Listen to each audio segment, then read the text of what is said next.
Hello, good afternoon. Hello to our viewers. Welcome to this 20th episode of the EADI webinar series. I'm Doris Obrecht. I'm talking to you from near Vienna in Austria. EADI is the European Association of Development Research and Training Institutes. It has been running these webinars since 2017. Our focus is on engaging with researchers, practitioners, and all people who are interested in thinking a little bit outside of the box when it comes to development issues. The title of today's webinar is Generational Transfer of Disadvantages and Extreme Poverty, coming from a study in Bangladesh. Our speaker today focuses on the understanding of how inter- and intra-generational bargains generate extreme poverty and implicate an extreme poor future. So I would like to introduce you to our speaker today, Owasim Akram. He is a PhD candidate at the Örebro University in Sweden. In his research, he focuses on issues of extreme poverty, social protection and policy, and aging and gender, to name just a few. Owasim Akram has a long professional career as a development practitioner with experience to work for organizations like BRAS or Plan International, Oxfam, and also the European Union delegation to Bangladesh. Owasim, welcome you, and thank you so much for taking part in this webinar and for sharing your time with us. Thank you, Doris, for introducing me. And thank you also to European Association of Development Research for organizing this webinar. After this introduction, we will hear Owasim's presentation, which will take about, I think, about 30 minutes. After that, I will ask some questions, and then we will have plenty of time for discussion and debate with you. Without any further delay, I want to give the floor to Owasim to give us insights into his research on extreme poverty and generational bargain in Bangladesh. With one question before we start, because I went through your papers and articles, and the term generational bargain was not clear to me from the beginning. So maybe you can explain this term. I suspect that many people might not have heard it before, so it would be helpful for us to explain it in the context of your work. Thank you, Doris, for this introduction and all the details. And I think in the presentation, we will definitely get to know more about this concept. And in fact, the objective of the presentation is to know about this concept a little bit more and to understand the extreme poverty within that light. So I think the whole presentation would be shedding light on that kind of aspects also. Now, before I start, I want to make a disclaimer that this research has been published recently in the European Journal of Development Research. And this has been co-authored with Dr. Mathilde Matrote from University of Bath and the Professor Thomas Bank from Örebro University in Sweden. Now, let's move to the presentations, and let me start with the background behind the research. And I think everyone will agree that pockets of entrenched poverty persist everywhere in the world, and even in societies where there is macroeconomic growth are sustaining. And in all these cases, this poverty is known as either chronic poverty, ultra poverty, or extreme poverty. One of the distinct features that has been agreed in all the definitions of this poverty is this is intergenerationally transmitted. That means it's transfer from one generation to the other. And this transfer process has remained underanalyzed.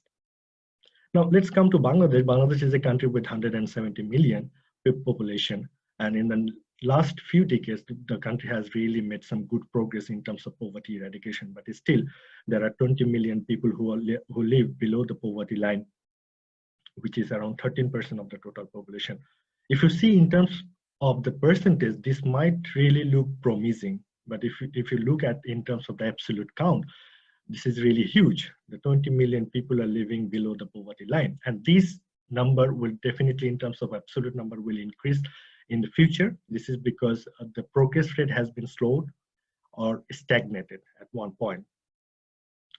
And with this background, I think it ultimately raised some important policy and program concerns for all who are working in the development field, particularly on extreme poverty. And these are why do some people stay poor, why the children of the poor people are also likely to be poor, and why do people end up poor when they really age. Now, let's try to frame our concept of generational transfer of disadvantages. As you know, that poverty reduction is one of the global priority for all the development actors, and which has been opted through Millennium Development Goals and recently in the Sustainable Development Goals.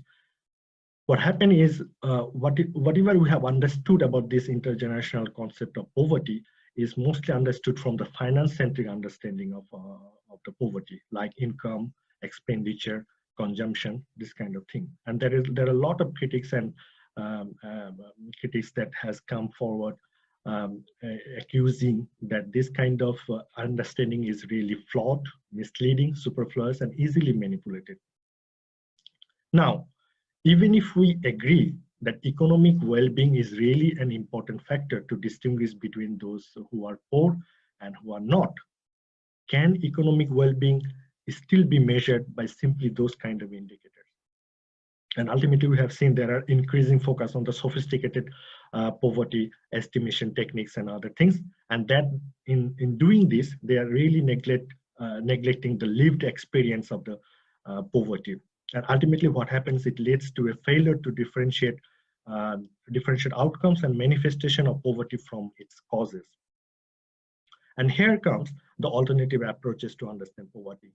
And like Sen, Martha Nussbaum, they're one of those pioneers, where they have tried to stress more on the immateriality and relational dynamics of poverty.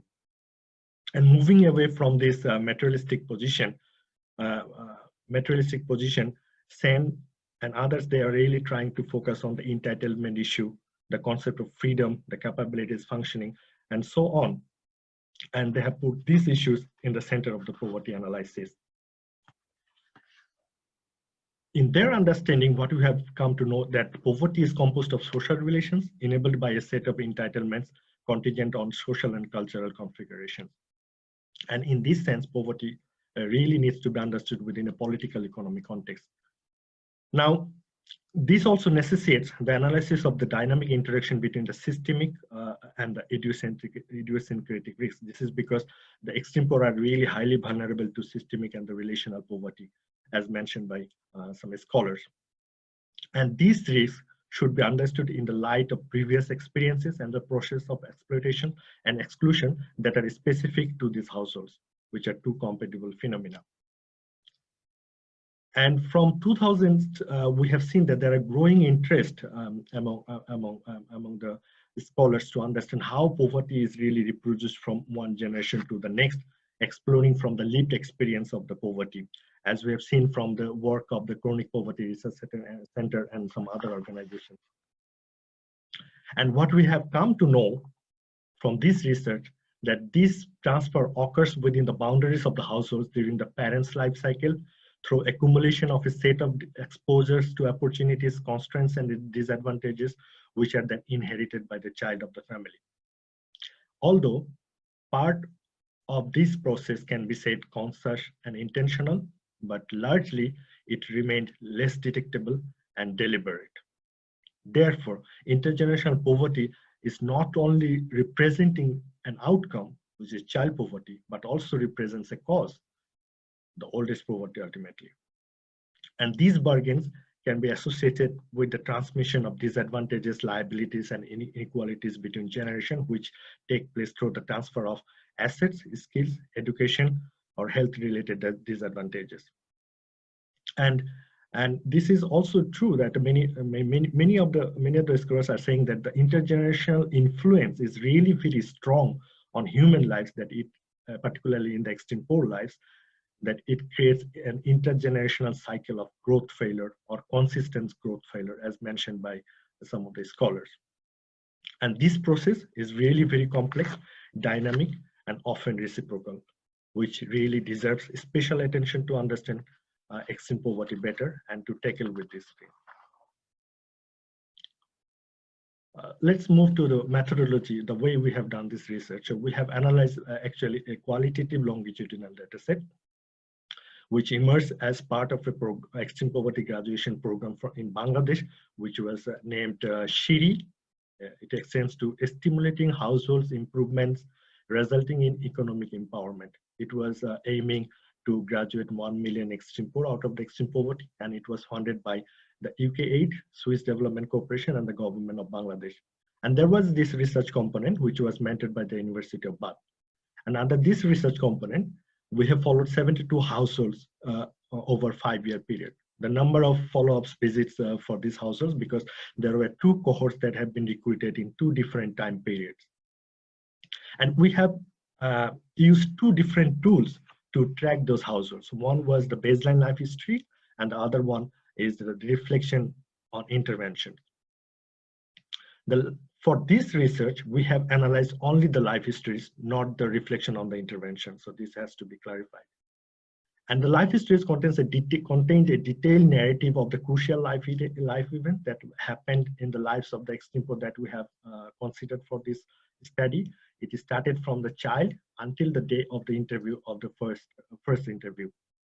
And there was also a life trajectory that we have developed to visualize the well-being status and events on an events timeline. The research engaged participants from across the country, having with different geographical background, like coastal areas, areas with seasonal food insecurity, river islands, wetlands, urban slums, in the hill tracts region. And it also includes people of different background also, like disability, old age, female-headed, female-managed, child labor relying households, among others. And there were 52 female participants and 20 male participants with an average age of 39 years. And majority of them had no formal education. Now, I know there might be some other questions regarding methodology, which can be clarified during the discussion if you have. Let's move to the findings. What we have seen is the life histories revealed a kind of common sense of disruption of accumulation in skills and assets, and there were erosion of supportive social connections and networks, and the feeling of how their aspiration and dignity have been crippled, and how all this has led to a point of absolute deprivation. In the next couple of slides, I have tried to organize the findings based on 5 different sub-themes that emerge frequently from the data. These are ownership and inheritance of assets, poor health and nutrition, interrupted education and skills, inter-household relationships, and inter and intergenerational bargain. Now, the last 2, this is really very cross-cutting across the other 3. And it is really very difficult to organize this as a separate issue. So, but we have tried to, I will try to focus on this as well. The successful accumulation we have seen in terms of the ownership and inheritance of assets, that successful accumulation of and transfer of assets is one of the significant aspiration in the lives of the extreme poor. This is because if you see, there are a limited number of assets that is owned by the multiple inheritors. Like for instance, there are 5 decimal of land that is in that has been owned by the household, and there are 3 or 4 possible future inheritors that will inherit this small piece of land. So the process is really very intense. And we have found that the male inheritance is clearly defined, where there is strong gender differential treatment take place during this distribution and the bargaining process. And ultimately, the female and the younger and the weaker siblings become deprived, where the elder or the stronger counterparts influence and initiate decisions favoring their own gain. And for women, the transfer from parents to them happens mostly at the time of marriage as a form of gifts or dowry. And ultimately, they are deprived both the inheritance and the control over marriage dowry that has been transferred. So like, for instance, if you see Halima, who was required to marry a kind of to a disabled man, so her brother could avoid to give dowry. She neither inherited the piece of land that their family have owned, and she neither received any share of other assets. In another case, Moriam, for instance, her husband died in a road accident. She was denied by her in-laws to control the amount that they received as compensation from the Transport Owners Association, because her father-in-law made an excuse that her husband had an overdue loans, which she was not aware of. There were frequent cases, there is this evidence that there is the lack of assets, skills, and knowledge that restricts access to cash generating activities. That ultimately, because of this, they have to rely more on in-kind pay, live-in or bonded labor, or advanced sale of labor, low wage, and other kind of adverse means. This kind of adverse kind of situation or arrangement definitely give them short-term benefits, giving support to them in their livelihoods and living, but ultimately it brings complex long-term relationship and liabilities. There is this process that goes on, which is termed as a Faustian bargain by Geo Food, where they have to sacrifice something costly to meet the current needs. For example, sons are pulled out of school because employing time for their education is an immediate expense which the household cannot really afford.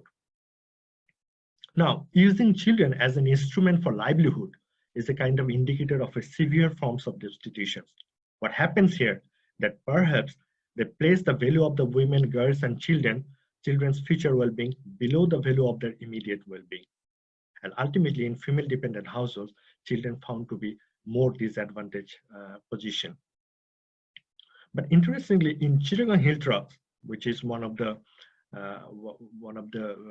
area in where the most of the indigenous population live, this tension is really comparatively low. This is because the land, which is one of the most critical asset for the simple household, the land is really communally inherited. There is no kind of individual inheritance or individual ownership of land in this region.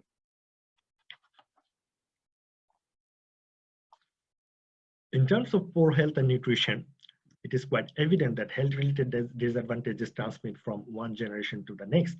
And ultimately what happens is this kind of health-related disadvantages erodes the minimum asset the household really own, and it also erodes the future prospects and ability to work and earn, generating some negative coping options. And ultimately, there are frequent concerns like ulcer, acidity, chest pain, and headache, for which they lost a lot of work days around the year. And we have also found frequent cases of asthma and tuberculosis, which are very common and passed from parents to children, with the experience of stigma, social isolation, and exclusion for the whole households, creating a kind of future kind of tension for the households as well in terms of living and livelihood insecurity. And ultimately, most of them access low standard health services. Many of them have ignored the health concern or postponed treatment at an early stage of a curable concern, or were quite reluctant to create new expenses for the curable concern, which later turned as kind of disastrous consequences for the whole household. And there are frequent cases of stillbirth, child death, malnourishment, and self-reported low cognitive skills, which were common. And in terms of the geographical areas, Chittagong Hill Trust are more vulnerable health-wise in that sense.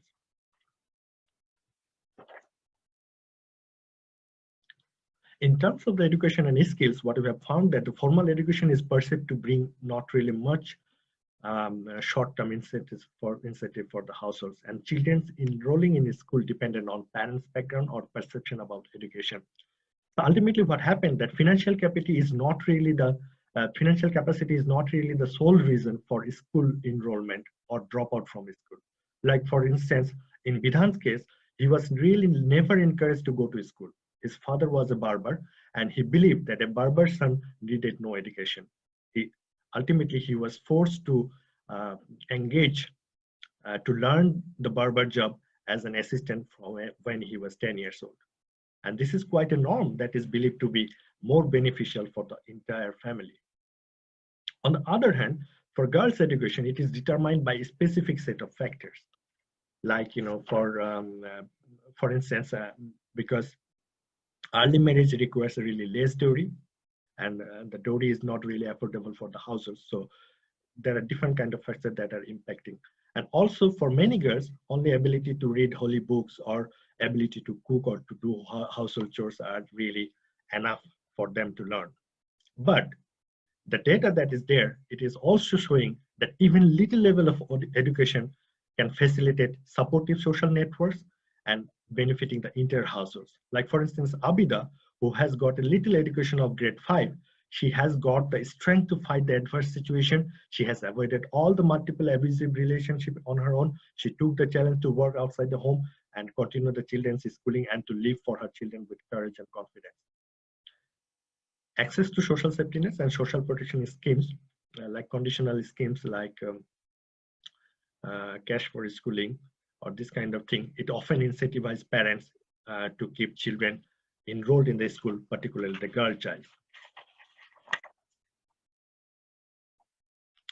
Inter-household relationship. The relationship and networks are definitely significant determinant of the fortunes for the households which the children of the house inherit later. And in extreme poor households, we have found that they rely on multiple but fragile interpersonal arrangement for their survival and to maintain the livelihoods. And we have also seen that there are evidence of multiple marriages, abandonment, divorce that take place in the households, making the women and children more vulnerable. And men often remarry, expecting a male child, or if there is infertility or the dowry expectation not met. And ultimately, this often creates a kind of conflict and impact on the women, impact on the mental health and women well-being for the women and children of the previous marriage. Ultimately, the women have to play in a pre-existing patrilineal and patriarchal power dynamics that really reinforce the asymmetries through allocating resources, responsibilities, and obligations, which generate high level of stresses and low self-confidence. And women found to be the weakest and the most vulnerable member within the family with least bargaining power. And the tendency to have a male child preference, this really lead to kind of poorly spaced pregnancies and reduced agency over their bodies and in terms of food intake, pregnancies, and household chores. And we found also that there are a strong relationship between the gradual erosion of the joint family and the possibility to be extreme poor.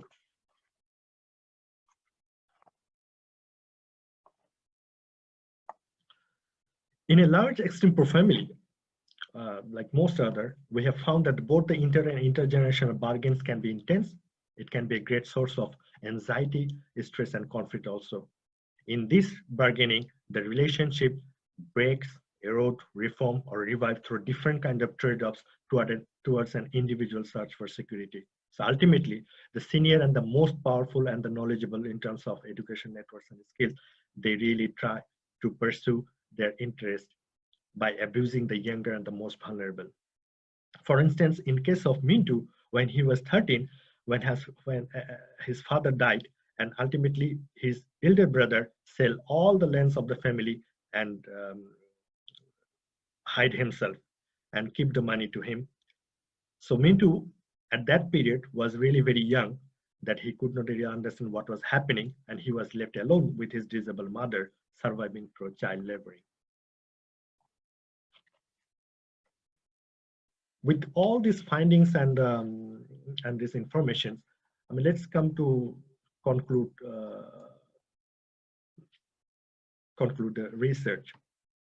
What we have tried to do in this research is we examine the role of generational bargain and the transfer and how it produces extreme poverty. And we have found that there are high degrees of inter and intergenerational bargain that is impacting on children's well-being, and it also determines the access to future opportunities and possibilities for the child. This bargain risks the well-being of the children, women, older persons, disabled by imposing unfavorable means and arrangements on them. And thus, we get a kind of renewed understanding of extreme poverty, in which this notion of bargain is central. And ultimately, poverty has to be seen as a kind of dynamic and relationship-laden phenomena for the households. One of the primary conclusions that we can draw here, that extreme poverty is not only material, but to a large extent relational. And this transmission of poverty is really outcome of an unequal social relation that persists in these extreme poor households. Ultimately, what we have found in this research that matches with the concept of subsistence poverty and status poverty, as mentioned by C. Lewis in his article, where he was saying that subsistence poverty, it really leads to status poverty, and ultimately subsistence poverty is easily resolvable. What makes it difficult when it turns to status poverty. And that has to be kept in mind when we keep working on extreme poverty. And this process is not only intergenerational, but also intragenerational, which is not really that much focused in the traditional literature that we have got. And the whole process is highly gendered, which is obvious. And even in male-headed households, we have seen the transfer of disadvantages depended on the status and the position of the mother in the family. And ultimately, all this point towards that the escape from extreme poverty ought to be conceived as strongly political. And all these multifaceted experiences suggest that interventions must be designed in a way that considers how project beneficiaries are relationally embedded and how this significantly determines their ability and response to a project. And all this analysis contributes to the existing knowledge base on extreme poverty and their roots, which are really important to understand and to tackle the problem of extreme poverty.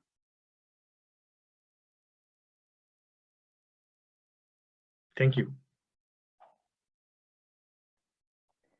Thank you, Avasim, very much for this interesting presentation full of information. For the ones who came late, before we will dive into the discussion, I have a few questions for you. As you said in the beginning, the common classification of extreme poverty is an economic one. The ones who have less than 1.90 US per day are classified as extreme poor. The World Bank is working with this classification, and the United Nations also use them within the SDGs, the Sustainable Development Goals. You're going with a different classification, with a social one. Where do you see your classification in this whole area of poverty research or poverty development policy? As a supplement or as a replacement? How would you, where would you put it? I think I would put it as a kind of supplement and a complement, because you cannot definitely ignore all these factors. Ultimately, when you try to access or recruit a participant for extreme poverty graduation program, you have to definitely go through this kind of materialistic understanding of poverty. And then what is important that having this as a kind of background, we have to understand more about the process. Otherwise, you do not really know the systematic roots to poverty. And by this, like in my understanding, unofficially, I don't know, unofficially or informally, I would like to say that, even if you find a kind of particular households with a kind of having lower income threshold or maybe upper income threshold, when you really interact with them, you really find them either more vulnerable or less vulnerable. So you see, there is a contrasting picture when you really try to engage and to know more about the lived experience. So for instance, in a disabled household, if a disabled person owns a land of like 1 acre of land, productive land, but if you just categorize him based on the inheritance of the land, you really put him in a different category, which maybe he is non-poor. But if you really try to access how he is living, whether he has really the control over the resources or assets, then you really find it differently. So these kind of indicators can create a kind of confusion in terms of understanding who are real poor or who are not really poor, or they might have experienced it differently. So the lived experience is really very important. That is what we are trying to argue here. Mm-hmm. And I would also like to us to focus a little bit on these dimensions, on the categorization of the scales of human conditions you used in your research. It's you said it in the beginning. It's food and nutrition. It's the acceptance in the society. It's the assets. How did you develop this categorization? Are you following a common model, or is this a new way of looking at poverty? Ultimately, we have really benefited from a lot of work that has been done by Chronic Poverty Research Center, as we have seen. So particularly the well-being trajectory that I have adopted in the article, maybe many of you have seen there, and the list of the well-being categories and the categorization for each of them. It has been based on from the data that we have got, actually. So it's a kind of, we can say, it's a kind of coming from the data. And also we have modified it from the what has happened earlier from the research of Chronic Poverty Research Center that has been acknowledged in the research. So that's how it has been developed. And you also said in the beginning, the area of your research is widely spread in Bangladesh. It's from the coastal areas till the north. So I assume it's in rural areas as well as in urban slum settings. Yes, yes. In rural areas, people often have at least a kitchen garden or some other form of subsistence farming. To what extent can subsistence farming mitigate poverty for households in the rural areas? Now, what we have to keep in mind here that we are discussing about extreme poor, not really poor. And that is really very interesting. For extreme poor, they are extremely poor, impoverished. And what the maximum they have, the maximum they can have the homestead land.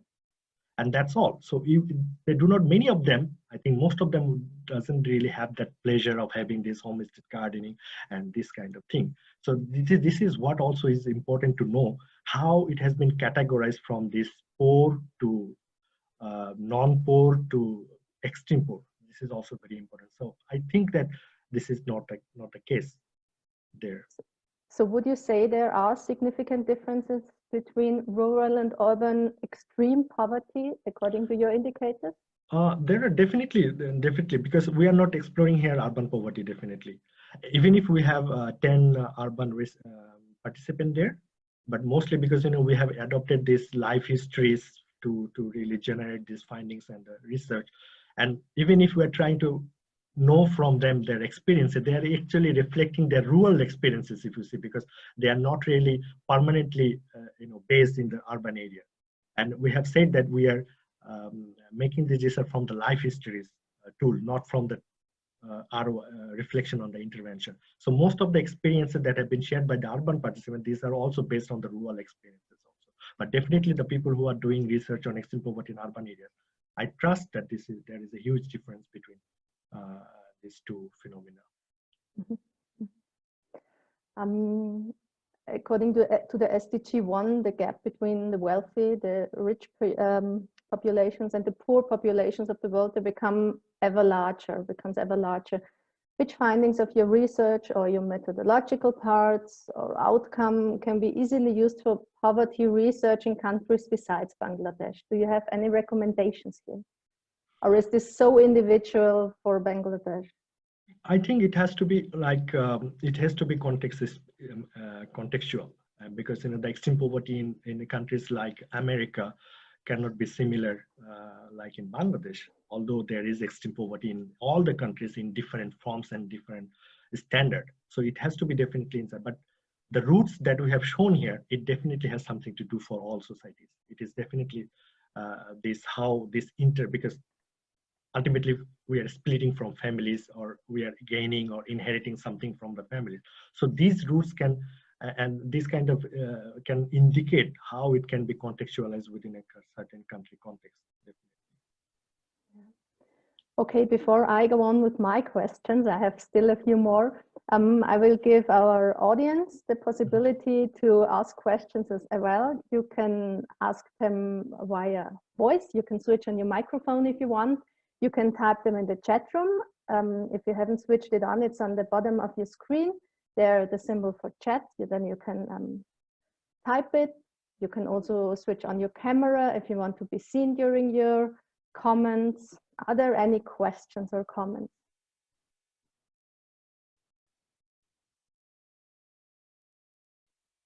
I think I'll give the audience the time to type them maybe. So I have more questions. The poverty has been for decades and still is subject to intensive research in Western countries as well as in the so-called global South. What possibilities do you see for the practical use of your research? For example, for the European development cooperation? No, I mean, definitely, I see a lot of possibilities in terms of using these findings in terms for the development actors. And because I was engaged with the European Commission in Bangladesh, I know how this research are really benefiting them for the designing of the program, of their programs, and the means of support or aid to the country in consultation with the partners and the people who are really implementing the program. And that's how, and particularly this research is not really coming as an isolated academic research. It is coming from something that we are making a trial on.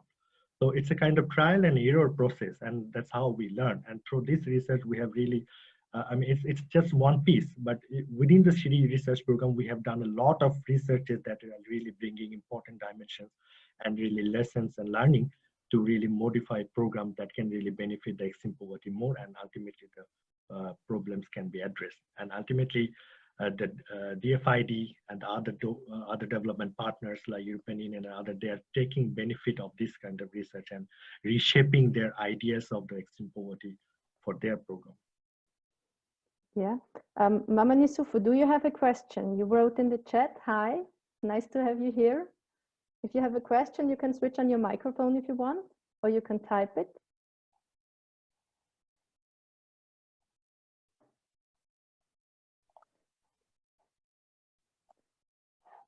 Oh, okay. Okay, there is a question. Financial capacity plays an important role in dropping out of school and remain the main factor in rural Niger because with less than $1 a day, families cannot support their children. Is it just a comment, or do you want to ask a question as well? Maybe I can relate it with the findings that I have shared. I assume that this is a comment. And what you've seen, like I have tried to mention that financial capacity is not the sole reason behind dropout or not enrolling in school, as I have mentioned in Vidhan's case, because the family really, they calculate the immediate benefit.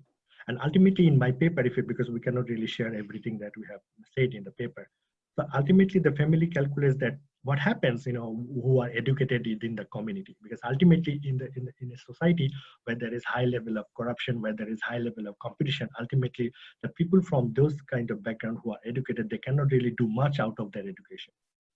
They do not get like better jobs and other things. So this is how they calculate this. So what is the point then to enroll the children in the school? Although we have found this kind of evidence, because this cannot really be associated by the family member, that how education really benefit them in the long run. So ultimately what they do, they take the benefit of the immediate outcome of engaging the children in kind of care work and other kind of income generating activities as well, definitely. But this financial capacity is not really the sole reason of not engaging children in school or enrolling children in school. Thank you, Maman, for your comment and the insight in the situation in rural Niger. Owasim, you worked for the European Union Development Cooperation for 3 years. What is your opinion of the existing development cooperation policy of the European Union? Is it sufficient to achieve the SDG 1, the eradication of all poverty by 2030? I think this is really very critical questions, but what is important that I have seen in Bangladesh is the government is not relying on this kind of development cooperation much, at least particularly in terms of grants or aid. And this is quite really a positive sign at the same time. So what we have seen like 20 years back, there was high reliance on this kind of development aid or financial aid by the development partners. But ultimately, if you see the whole budget of a government, it's kind of peanut. The budget of the development cooperation is nothing. It's less than even 1% of the whole budget that the government is spending. But ultimately, the development partners definitely create a kind of important role in terms of shaping policies, in terms of understanding the context, in terms of advocacy and other things. But ultimately, where is the rest of the budget coming?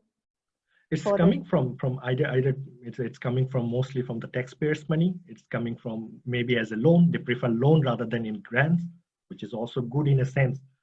So ultimately, I think the whole responsibility lies on how the government is really taking this forward, and ultimately the whole responsibility goes on. And maybe in sooner future, maybe the development partners have to have a kind of different role.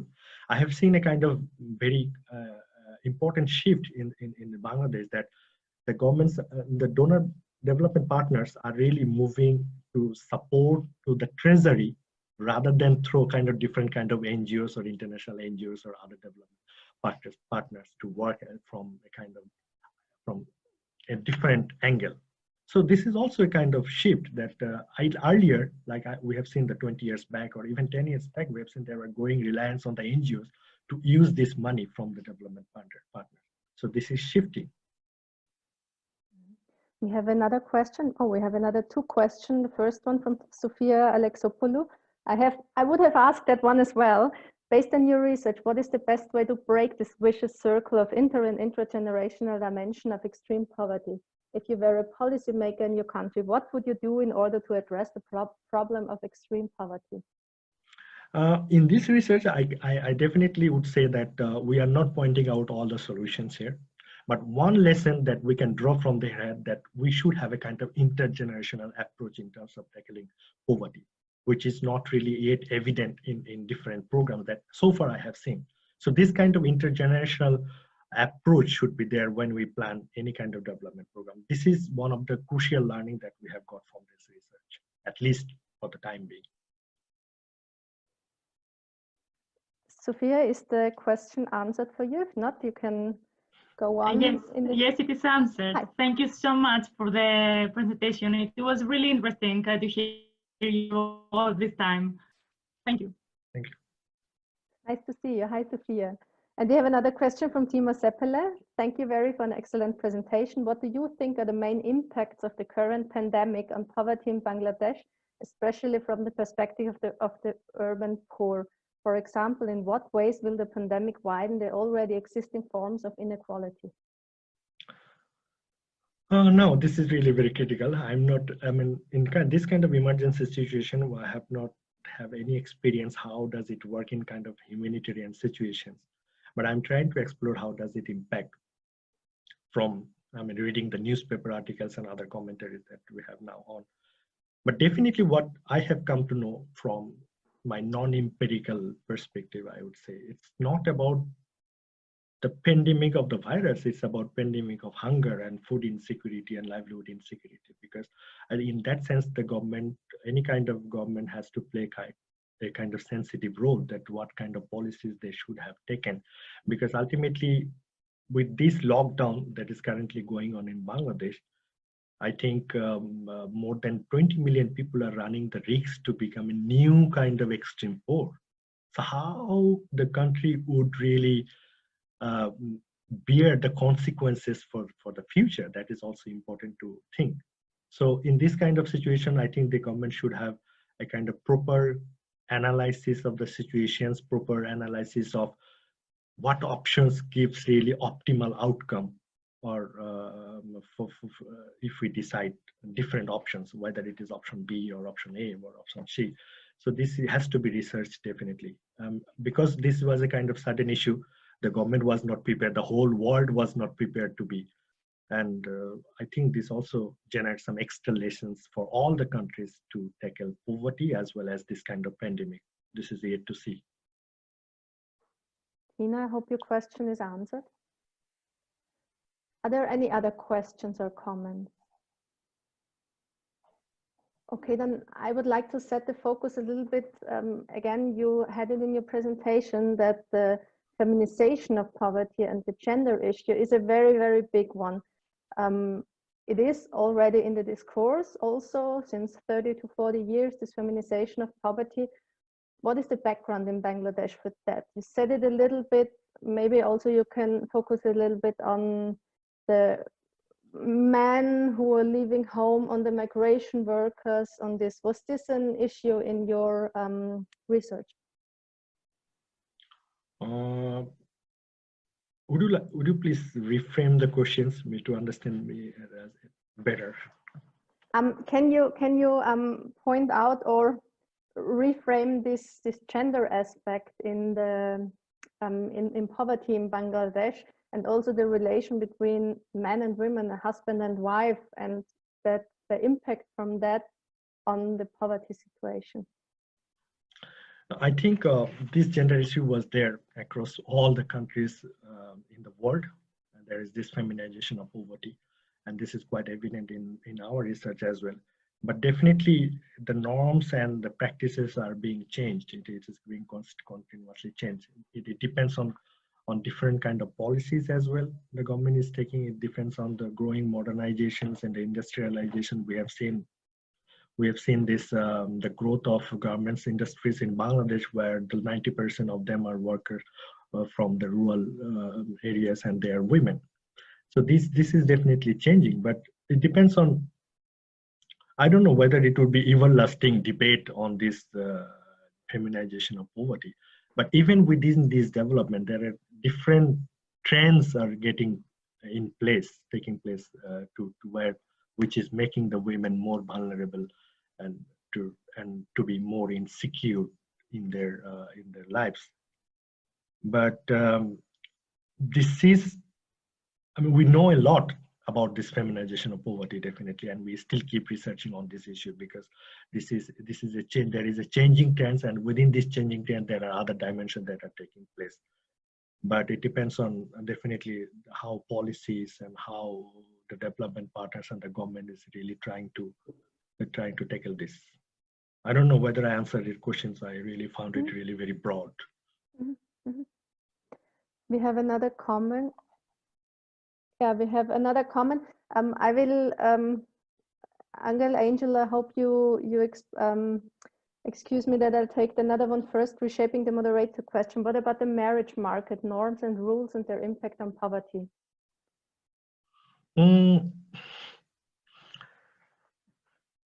What about the marriage market? How I would say the marriage market, the norms and rules and their impact on poverty. It has definitely still the impact, like we discuss a lot about this dowry and other things, and there is this shaming game now that is going on, that naming and shaming those who are receiving dowry or other kind of gifts from. Now it has a kind of taken a different culture, so it's now more coming as a gift, not really in the forms of dowry. And it is definitely impacting, I mean, across all societies, no matter whether it is poor or non-poor or moderate poor. But although there are two different campaigns that is definitely going on, but large part of this is going on through kind of informal means. You know, people are not saying, I don't know whether I should say this kind of non-empirical observation, but still what I observed that people are not really saying formally, which I have seen before, that we have this kind of demand. So now there is no, they're not really expressing it, but it is somehow, you know, inherent when you arrange a kind of marriage. So this is also making it more difficult for because you cannot really satisfy people from, I don't know, from any kind of arrangement that you have taken. But these norms and rules are definitely changing in the societies, in the growing, because there are more number of people and the children they're getting educated. The number of educated people are really increasing. So it really needs to change the whole scenery, but it's getting towards a positive side.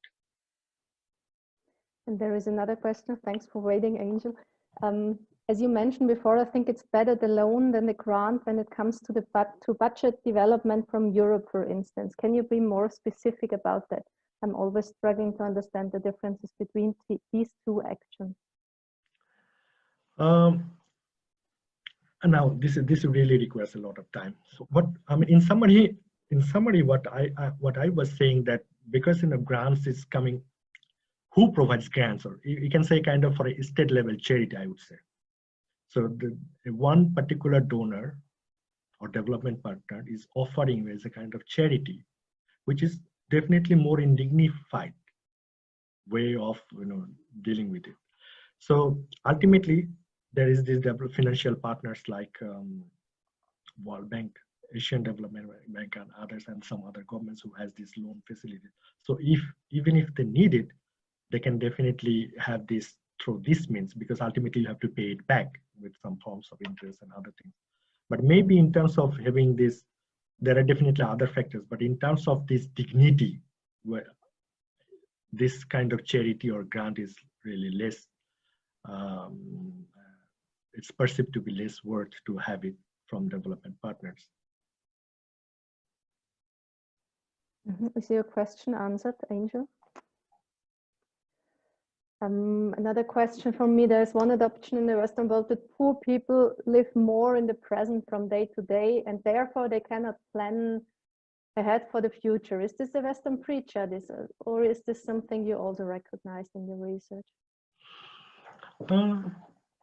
For me, I think it's about the concept of welfare, I would say, because in our countries the concept of welfare is not really there.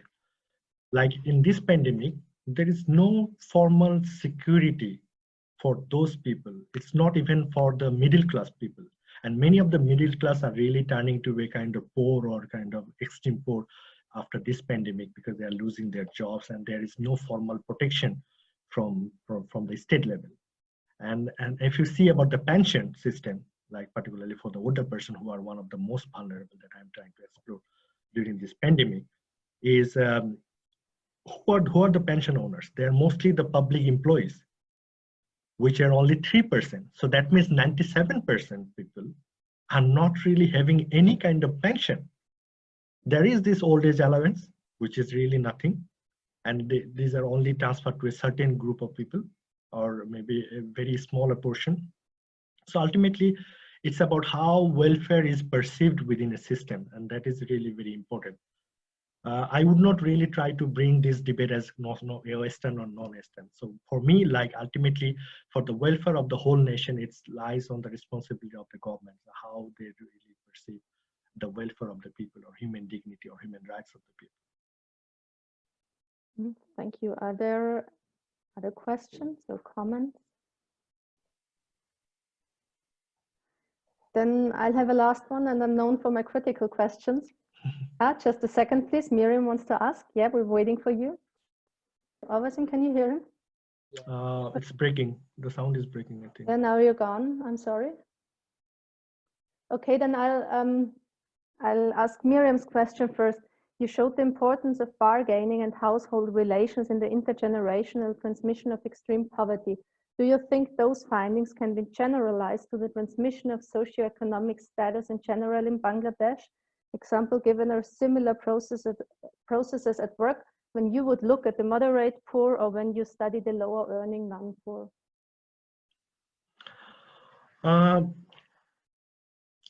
It can be generalized definitely to an extent, but for this research we have considered only the extreme poor. But I see, I mean, I'm from a middle class family, and I'm from a kind of extended family. I have seen my parents to live with my uncles and others, and I see how the process is going on. This is definitely, the tension is there definitely in every family is there.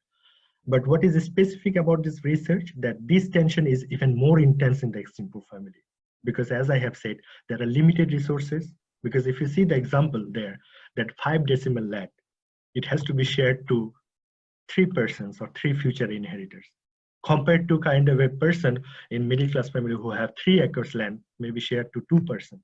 So if you see, the tension here is really pretty much very intense compared to those kind of. But maybe in future research we can see how this contrast look like. But for this research we are focused mostly on extreme poverty. I don't know whether I have answered the question, but this is how I should perceive.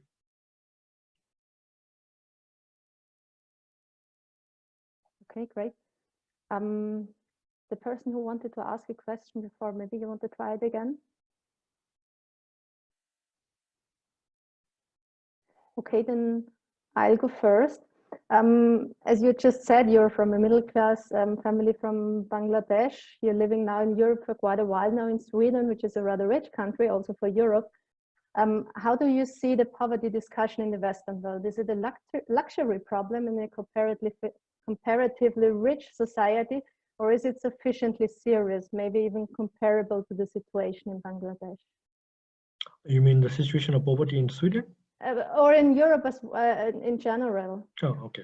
No, I mean, definitely there is a qualitative difference in terms of the poverty experience in Bangladesh and in Sweden, or maybe countries like that.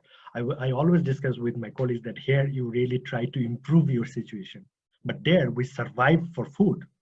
So there is these basic differences between there, and ultimately here we see some sort of responsibility from the state side also. Like I am benefiting from child allowance. If I have no job, I can get certain sorts of unemployment allowance. And during this pandemic, the government is providing a lot of incentives and other issues to protect the businesses, to protect the people.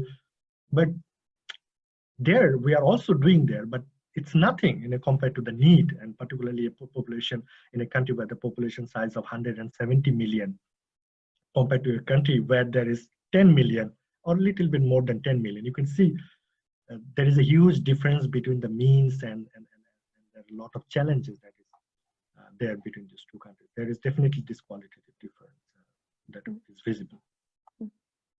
We have another comment from Maman. I think that in many countries, development policies are not designed to end this vicious circle.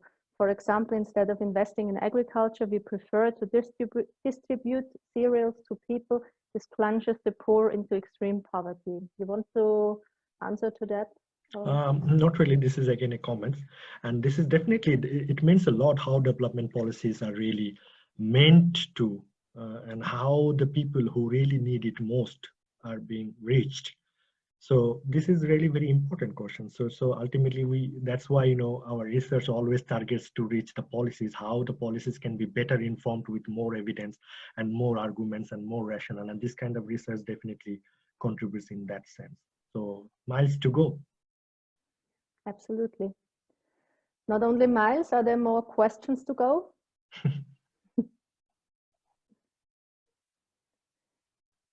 Okay, I think all the questions are answered by now. Then we have come to the end of this webinar on generational transfer of disadvantages and extreme poverty in Bangladesh. A big thanks to you, Owasim, for taking this time to present your research on this webinar and helping more people to understand the realities in Bangladesh. Also thanks to anyone who joined us this afternoon and who participated, and for all your questions and comments. This was a very viral, very lively discussion. I thank you for that. And thanks to Doris for hosting this session also. Thank you. The EADI webinar series will go on, so please look out for it on the EADI website and on our social media channels on Facebook and Twitter. I hope we will read and see some of you again soon. Thank you to all and goodbye. Thank you. Thank you. Bye-bye.